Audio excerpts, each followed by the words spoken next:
আমার মনের মধ্যে অনেক রকমের দুশ্চিন্তা আসছে, অনেক রকমের কুভাবনা আসছে, লোকের ব্যাপারে খারাপ খারাপ ভাবনা চিন্তা আসছে, যেখান থেকে আমি বেড়াতে পারছি না, উল্টা আরো খারাপ ভাবছি।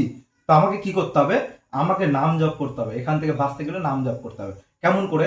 তুমি যে ভগবানকে ভালোবাসো বা তোমার বাড়িতে যে ভগবানের বেশি তুমি করো, ঠিক আছে, সে হলো তোমার ইষ্ট। ঠিক আছে, তুমি ইষ্টের নাম জপ করো। ধরো রাম ভগবান তোমার হলো ইষ্ট। তো কি করবা?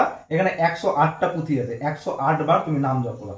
রাম রাম রাম রাম, কালী কালী কালী, কৃষ্ণ কৃষ্ণ।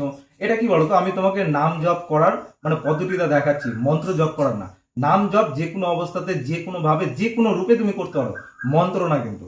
তো তুমি যেরকম, আমি তোমার কথা মানে বলছি, জিমে গিয়ে যেরকম বা ব্যায়ামে গিয়ে যেরকম একদিনে বডি হয় না, 10 দিন 15 দিন 20 দিন 1 মাসে যেরকম ফল দেখতে পাওয়া যায়, ঠিক তেমনই মন্ত্র জপ করারও ফল তুমি একদিনে দেখতে পাবে না, দুদিনেও দেখতে পাবে না।